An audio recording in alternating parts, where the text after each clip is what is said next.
Yeah, current will start in about 5 minutes. Okay.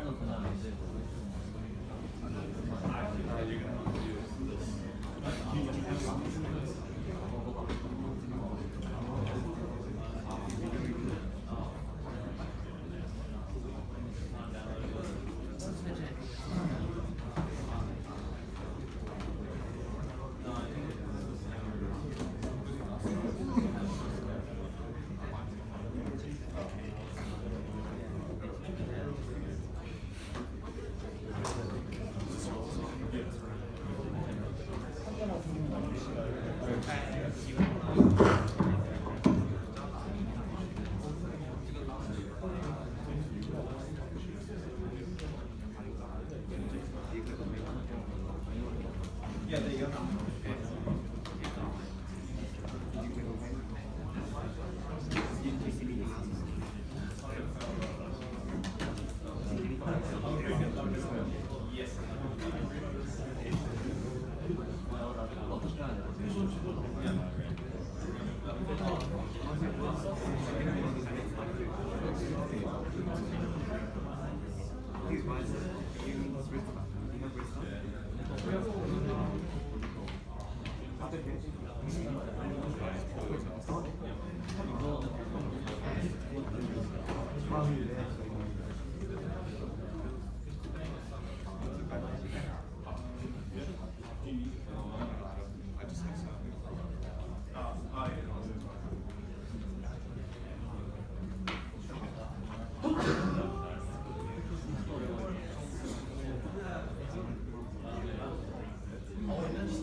Okay, you guys are ready to get started?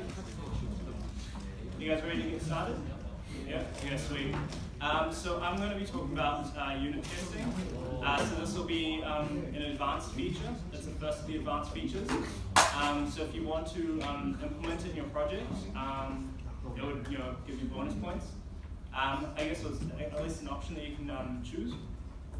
So I'm just going to walk through so the objectives for this session. So I'm going to go through like an introduction of unit tests. Some of you may already be familiar with unit testing or come across it before.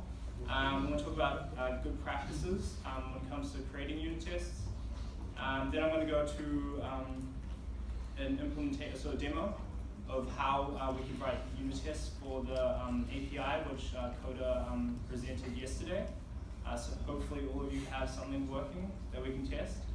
And then I'm going to talk about TDD, so test-driven development, and also maybe a little bit of CI stuff as well.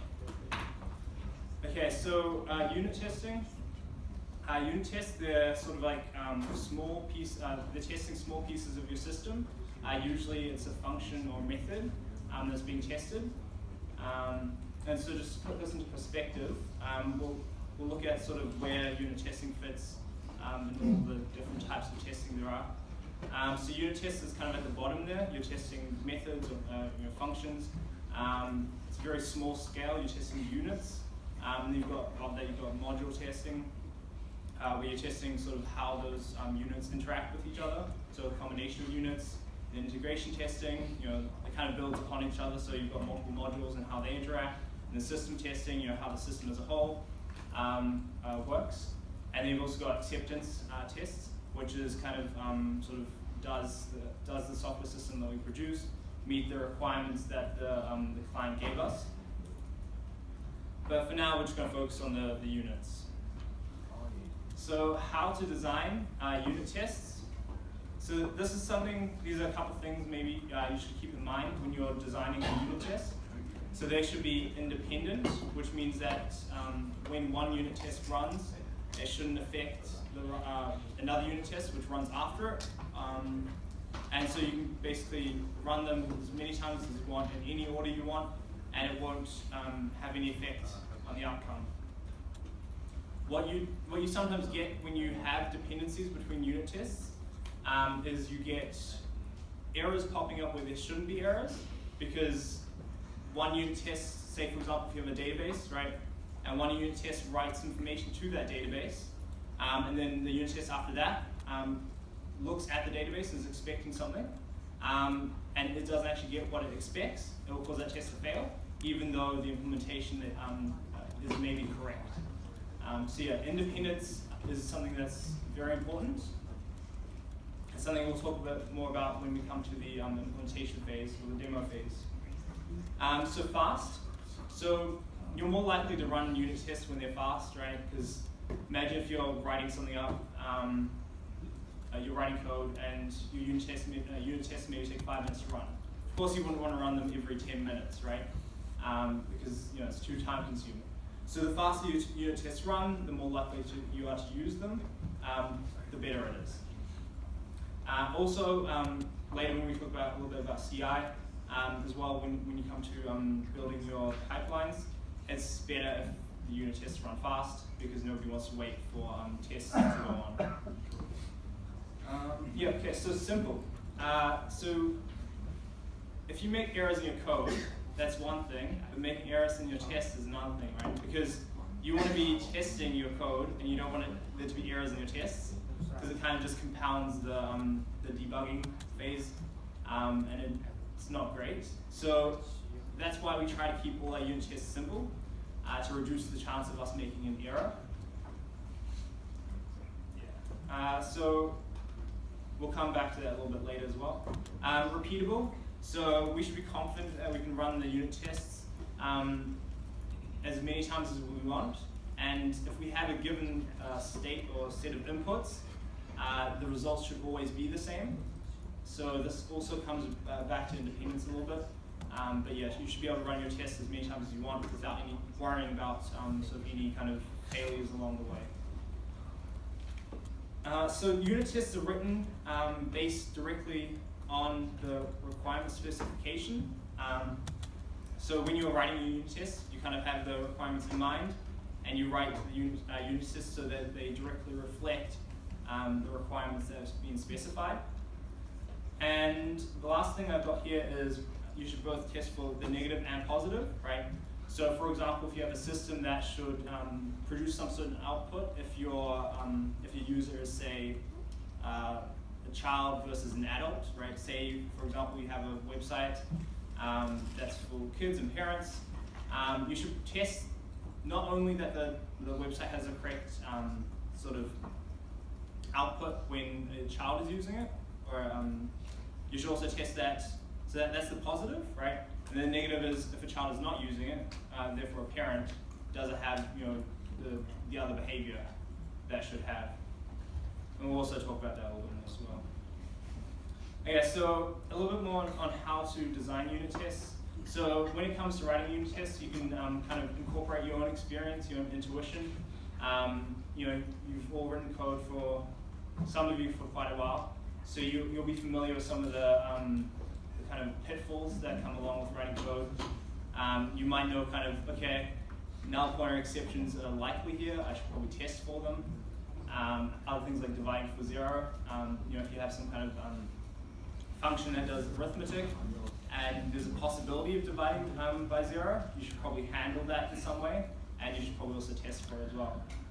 And so there's kind of two forms of unit testing. So the white box unit testing, also referred to as glass or clear box, that's when you can see the system, so you can actually look at the code and you can kind of inspect the lines of code. Then you can do certain things like statement coverage, which we'll talk about in the next slide, branch coverage and condition coverage, which all requires you to look at the code. But sometimes you can't actually do that. Sometimes you have to test the implementation without actually being able to see the source code. So that's where I'm going to talk about equivalence class partitioning and boundary value analysis. So those are two methods that you can use to generate tests in a kind of efficient way. So here's a little, so the top thing, so just imagine that like an input field on a, say, website, for example. And let's say that there's different behavior for when a child puts their age in, an adult puts their age in, or a senior puts their age in. And so if we are going to test this using equivalence class partitioning, we have to identify the classes which are equivalent, the kind of sets of inputs which are equivalent and should result in the same behavior. So if I put in, say, for example, it doesn't matter what the behavior is, but let's say it's different. So I'm going to say, for example, put in the age 16. So what should be the behavior, right? Should it be the behavior for a child, behavior for an adult, or behavior for a senior, right? Here we can see by the definition of this that the behavior should be that for that of a child. So any input that's equal to or less than 17 will give me that behavior, and I will make the assumption that all the behavior resulting from any of those inputs is the same. So I only need to test one of those cases.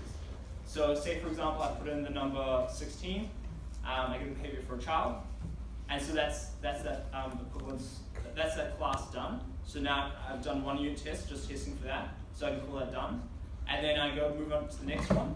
It has a range from 18 to 64. So I'm just going to pick a number, 40, and I can call that class done as well. So I just input that one value, test it, see if I get the correct behavior. And if I do, I can be satisfied under this particular method that the behavior is correct, and I can move on to the next one. So I put in any value over 65, or equal to or over 65. So I'll put in A, and that will give me the behavior associated with senior users.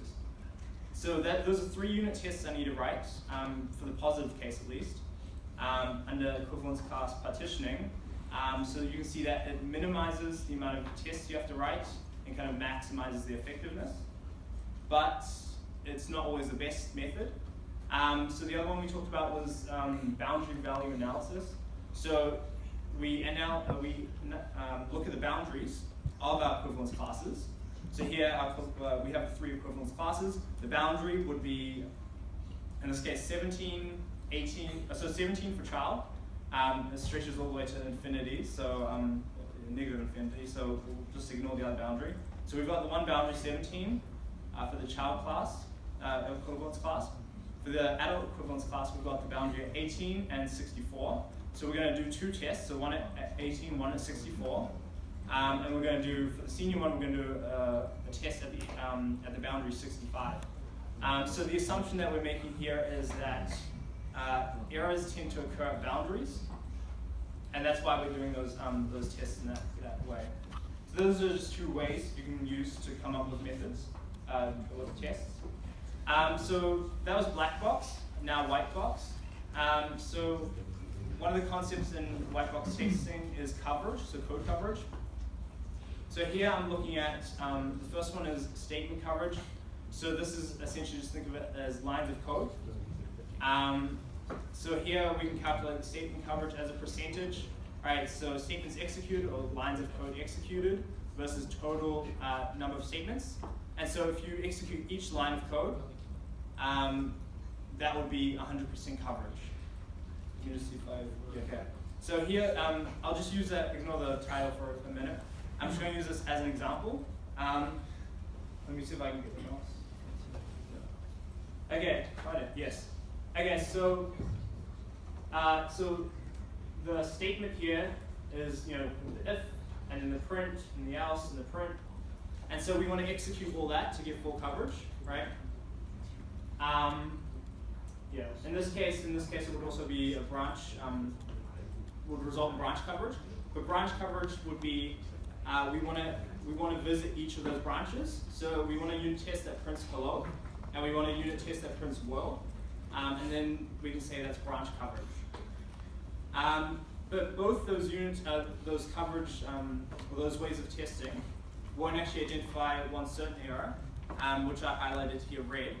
So the developer, instead of putting an or between the two clauses, puts an and that actually changes the output of the output of the predicate, or the Boolean value of the predicate as a whole. In some cases. So here I've got a little table. So we've got on the side here, we've got branch coverage. I'll just point it out with the mouse, but I think you can see that. So we've got branch coverage and condition coverage. So for branch coverage, all we need to do is explore both of the branches. And as we can see, the expected value and the actual value, so the value we expect and the value that's produced by the unit test are equal when we just do the branch coverage. And if we had done that with just the two unit tests, we would think that there's nothing wrong with our implementation, and we would move on. But with condition coverage, which is sort of a higher form, we would find that if we put in different combinations, we actually get results that we didn't expect because of the error made there, highlighted in red by the developer. So condition coverage looks at all the combinations, right? So we've got two values, which means that there's 4 different combinations we can have. So true, true, false, false, true. It should be true, false. So yeah. So true, false, and false, true. So those are all the possible combinations for those values. So that's condition coverage. Okay, I'm going to talk a little bit about dependency inversion because it's one of the solid principles that kind of flows nicely into unit testing.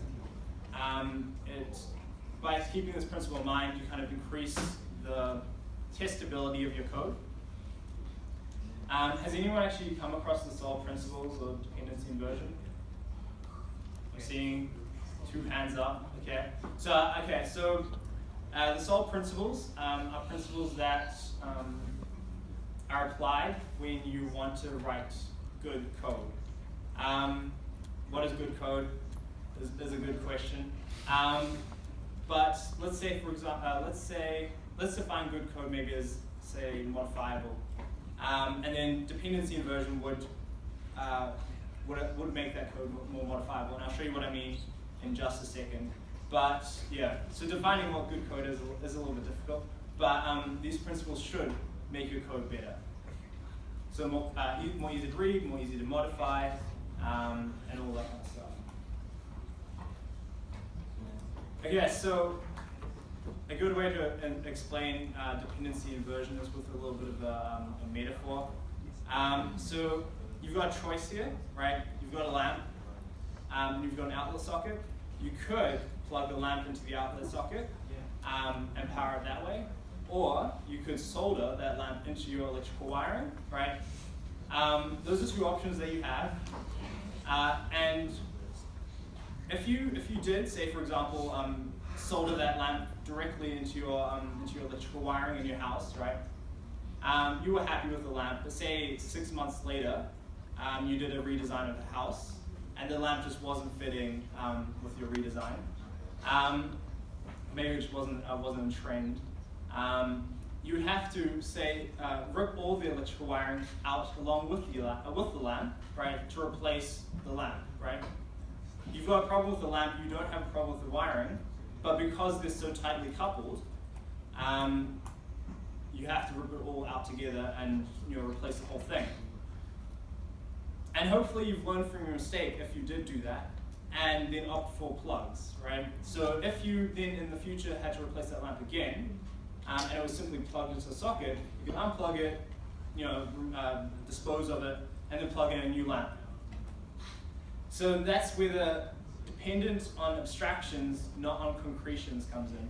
So essentially we want to have our high-level classes or high-level components be dependent on abstractions and on concretions. So we'll look at this in a little bit because Coda used some dependency inversion in the API, which fits very well with this presentation. But essentially, what he did was when the meme controller is being instantiated, the context is being passed in, and the meme controller doesn't really care. Well, only cares on the about the abstraction of the context.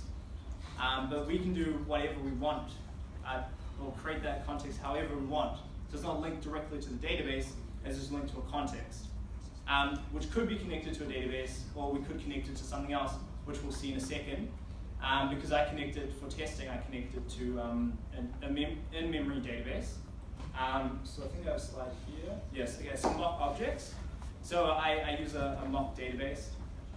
So it's an object that mimics the behavior of a real-world object in a controlled way. So I'm able to define the behavior of the context or the database, and I'm able to instantiate it myself, define its behavior, and then inject it into the meme controller, and then I can test the meme controller without having to depend on some sort of database implementation. And that picture that I've got here kind of visualizes what I've been saying quite well. So we've got the real system. So say for example that Greenpeace is the system under test, and we want to analyze its behavior, but it's linked with all these other kind of components in the larger system. It makes it very difficult to test certain behavior if you have to kind of like take the whole system into account. So for unit testing, we want to kind of take away all the complicated stuff and just define the behavior, just mock the connections that the system has, and then we're able to define sort of how it interacts. Okay, so I'm going to move on to a little demo.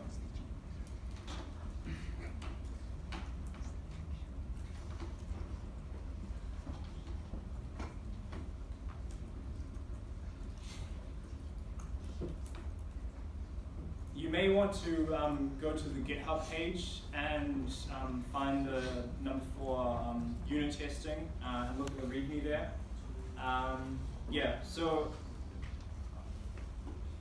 actually, do you guys want to do the demo now? I've got like a little game kind of. Let's call it an interactive game that we can do now or after the demo. So maybe a show of hands. Who wants to do it now? Okay. Who wants to do it later? Okay. I mean it's 50-50, so I guess we'll just go on with the demo.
yeah, so what we're gonna start with is we're gonna add a new project to our solution, and this project is gonna be an MS test project.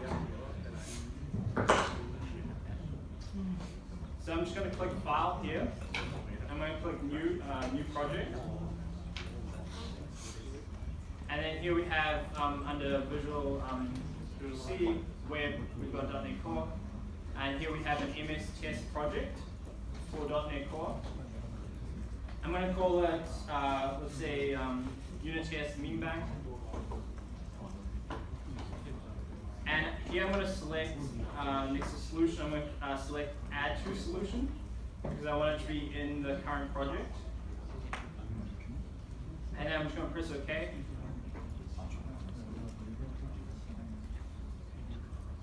And for everyone that's following along, just let me know if I'm going too fast, or if it's a good pace, then just just let me keep going.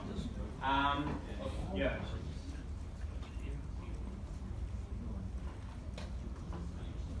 Yeah, so we're just going to do a couple setup steps. So we're just going to add the reference to the project. So I'm just going to right-click the unit test mean bank project, and then I'm going to select add and reference.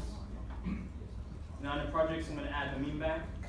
Since we're going to be testing the mean bank, we need to have some references to the mean bank. Okay, and then I'm going to also add to the project, to the solution as a whole. I'm going to add some NuGet packages. So I just right-clicked on the solution and I selected Manage NuGet packages for solution.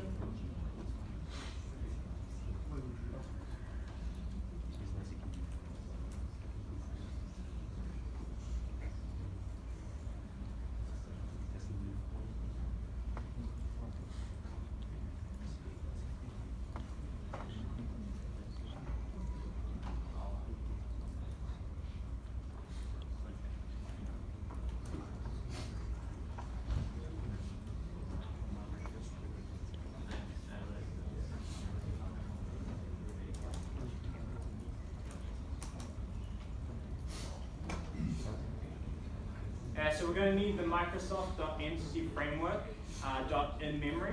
So this is for our database. So I'm just going to install that.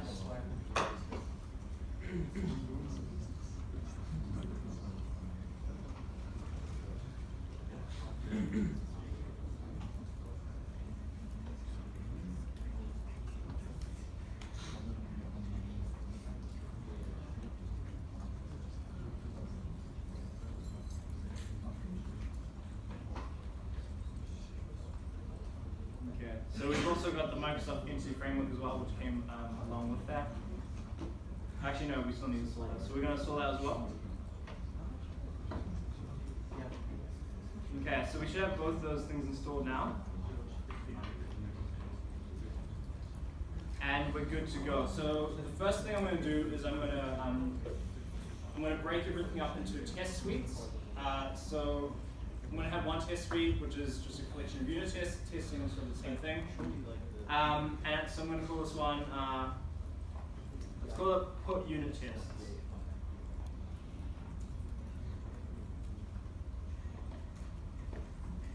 So all the unit tests testing the put method will be in this file.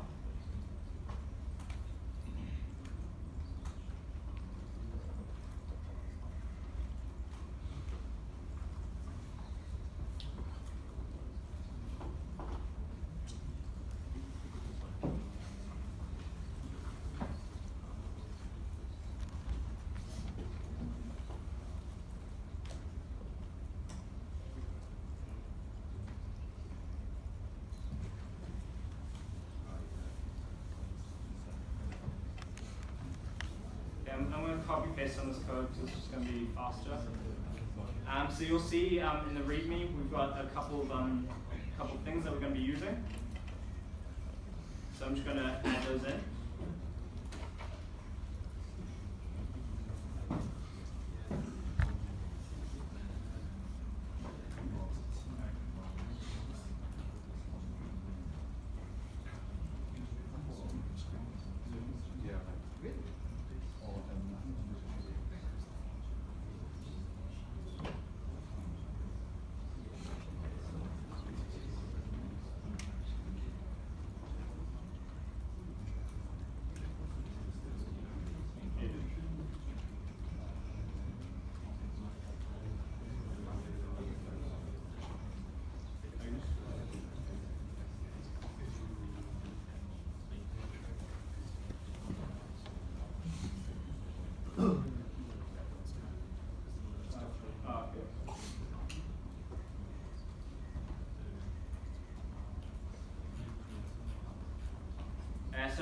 I'm here on GitHub.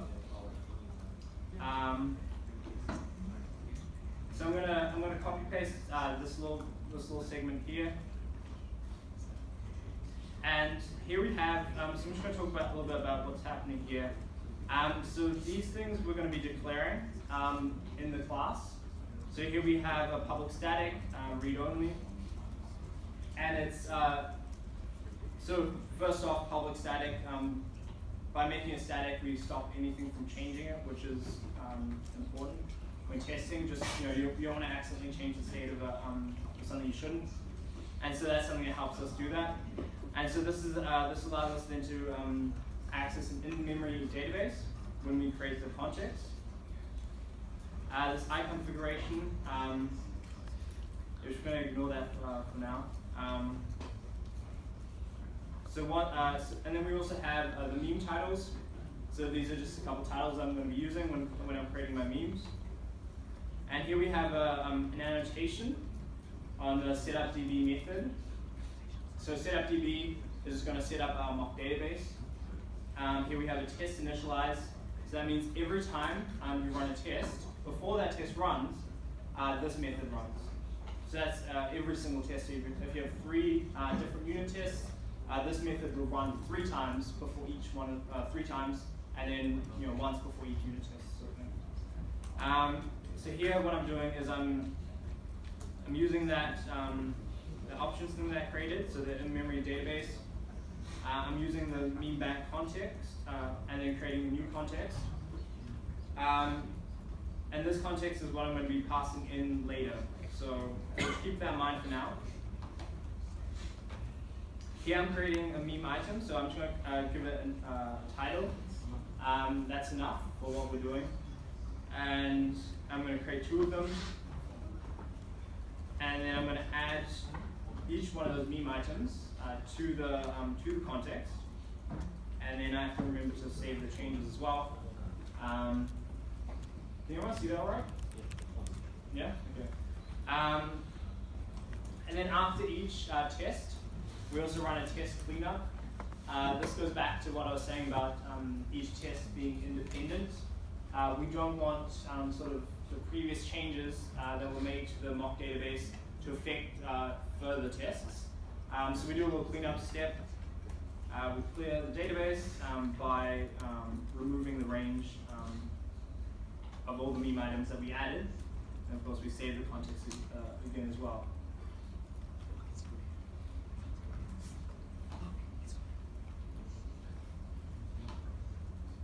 So I'm just going to grab that.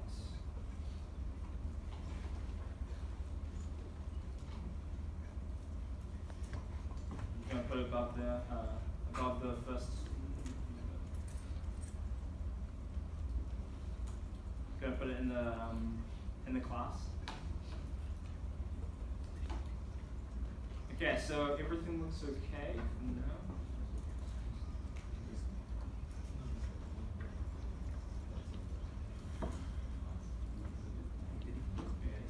I just had those 2 using statements appearing twice, which is why it was underlined green. So if you have that, just delete one of them.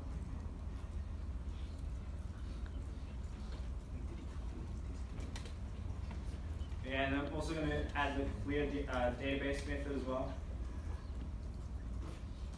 I'm just going to add it in here. So at the moment, it should look something like this.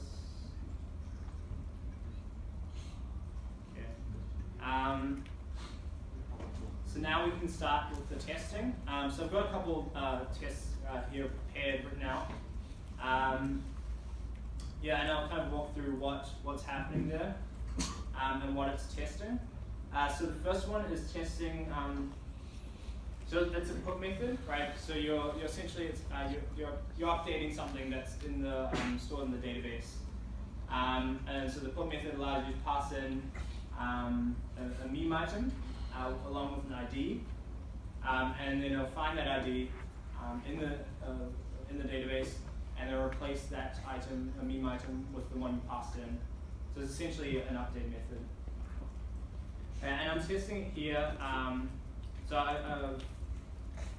And first, before I start with that, I've got the given when then structure. So given some initial condition, when I do this, then I expect this this result.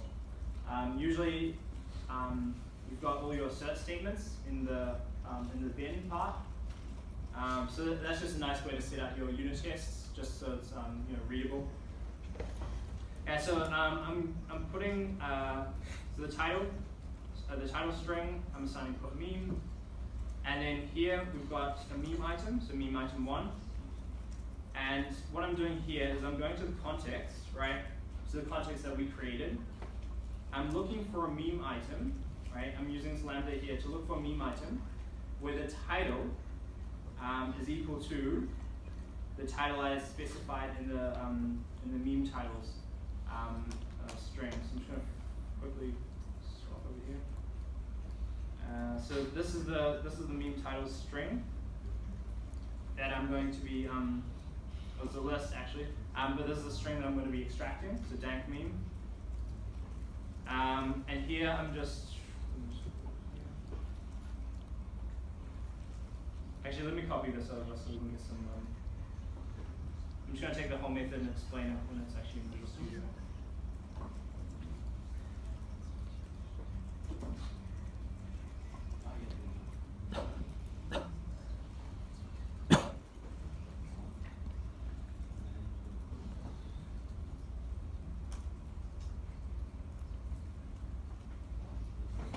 Okay.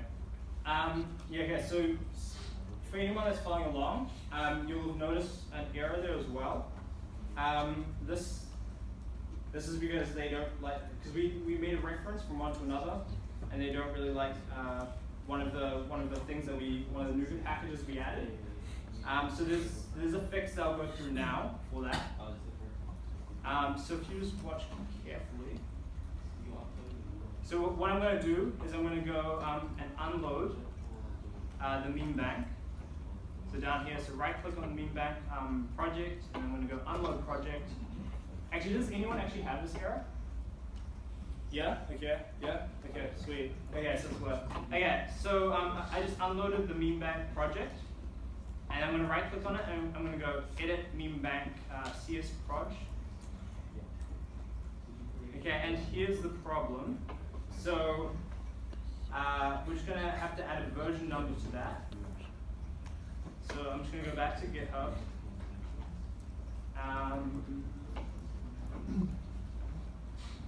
And so here's what we want. So this version, we're just going to take that and put it in there. Save that. So I've saved the meme project project file, and then I'm going to go back and reload the project. Say yes to that.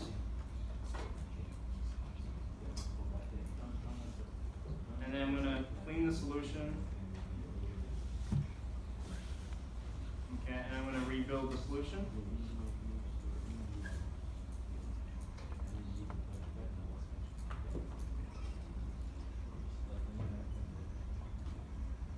Okay, cool. So for everyone that had that error, did you manage to follow along and get rid of that error? Okay, great.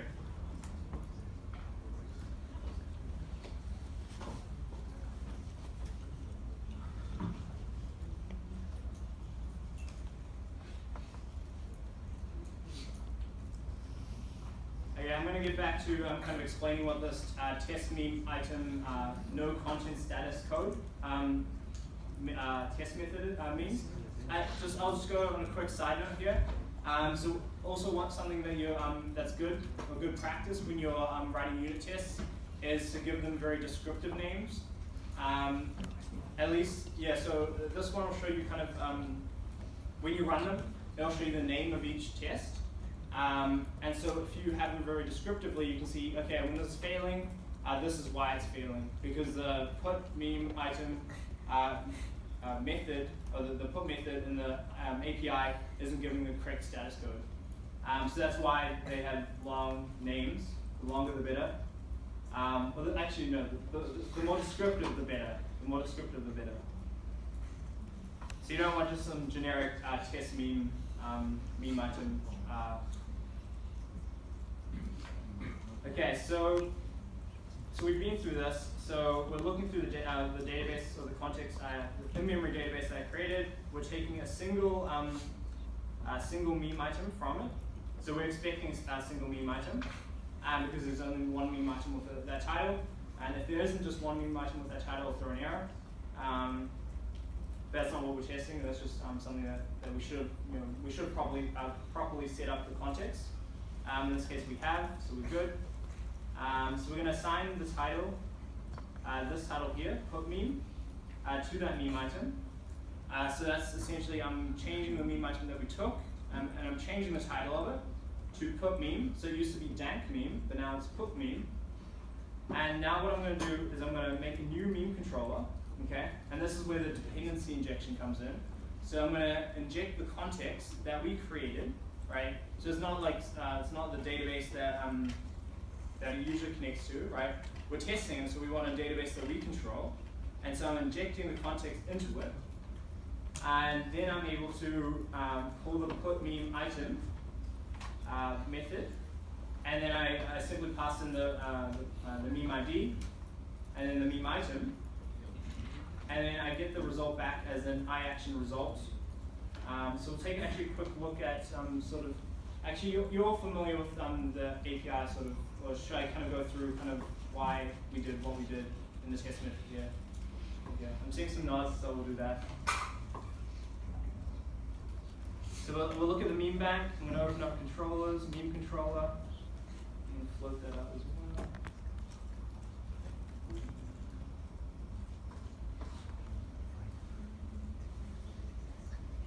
Okay. So what we're testing here is the put.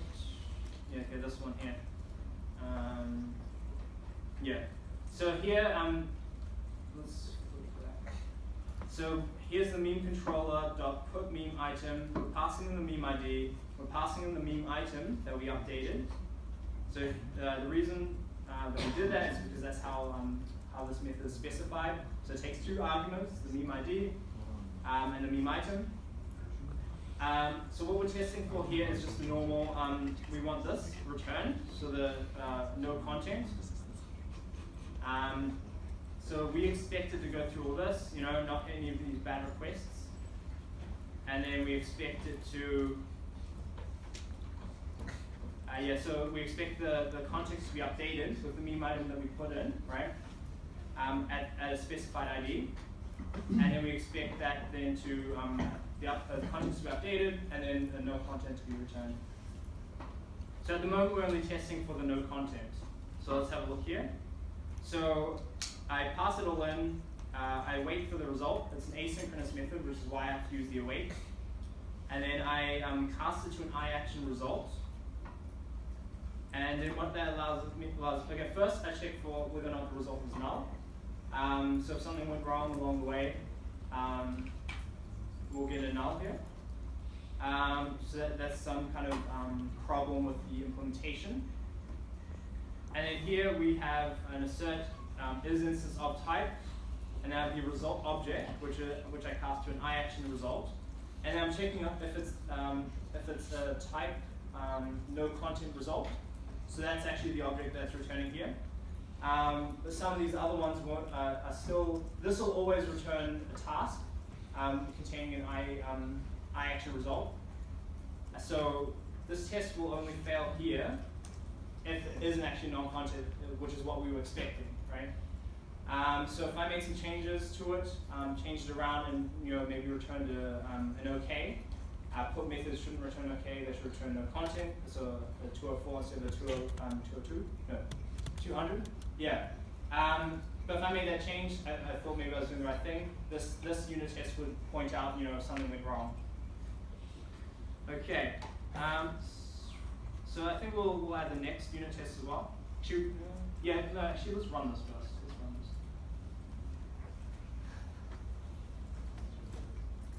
So to run this, I'm just going to go up to test. I'm going to go run all tests.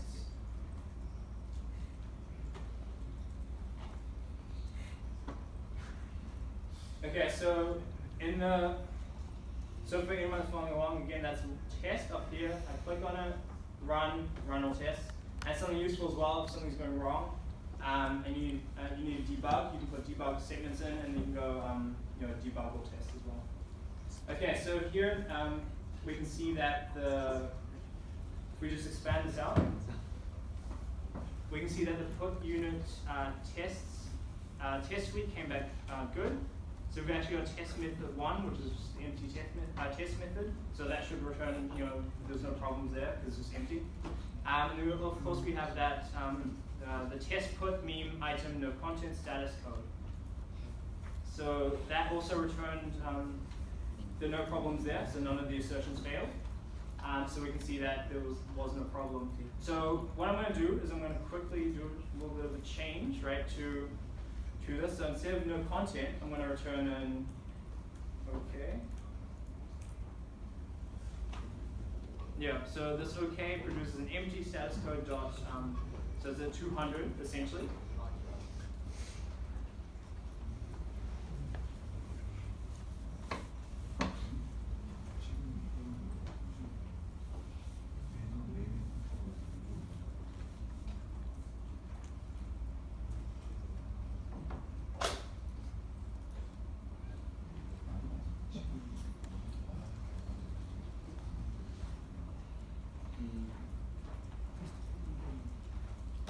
Yeah, so the OK expects some kind of value, so I'm just going to pass in a null. But just to kind of show you that it does in fact work and it does in fact test the right thing, I'm going to run that test again, and we expect it now to fail since we made some changes that weren't correct. And so now we've identified that there is a problem with the method, so we can now go, okay, so just by reading this, the name of the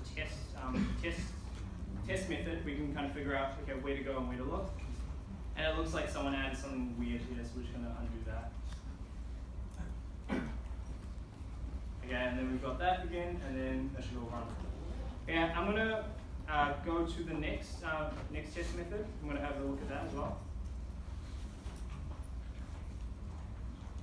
So I'm just going to go back to GitHub, and I'm going to take the next one, so test meme item update. I'm going to take that, and I'm just going to, in my put unit tests file, I'm just going to put that below the other method.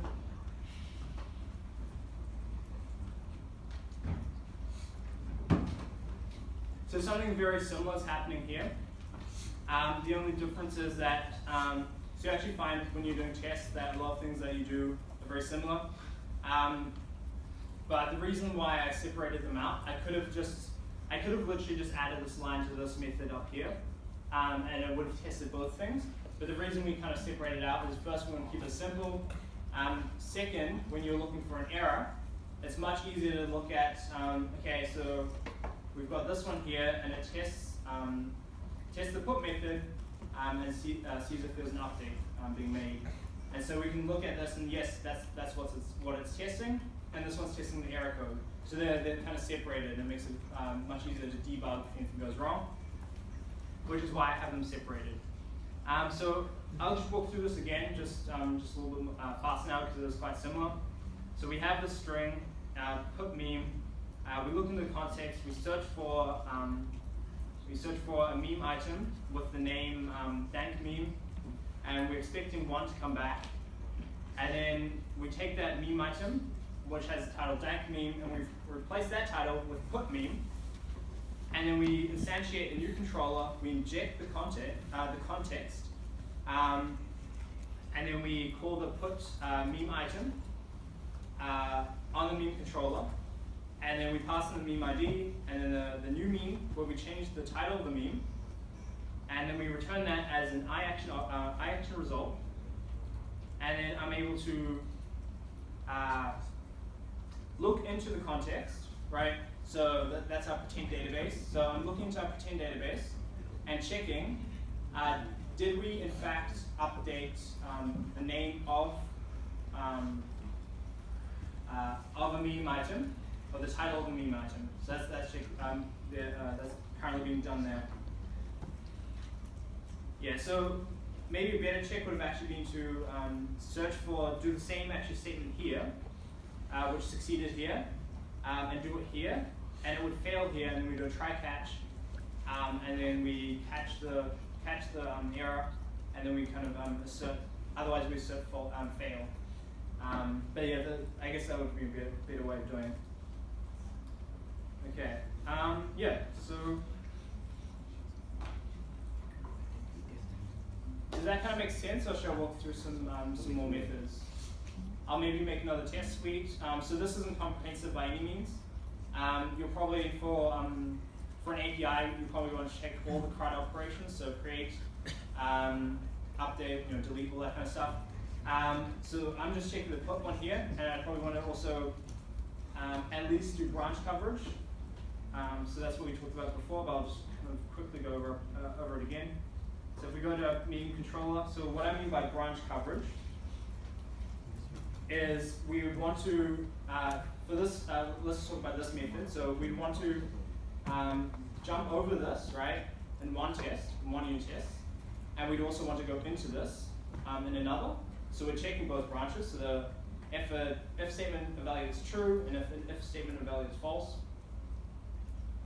And then we'd also want to do the same thing here. And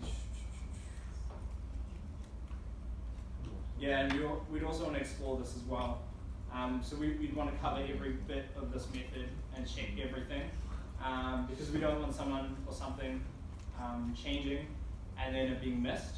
So if we never go into this try catch block in the catch block, if we never go into there, then maybe in production something happens, like an edge case, and our system goes down, and it's because we didn't test for something.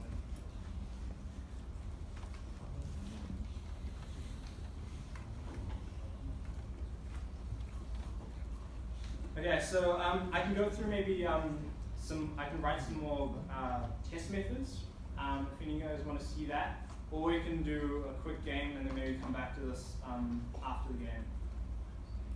Game? Okay, sweet.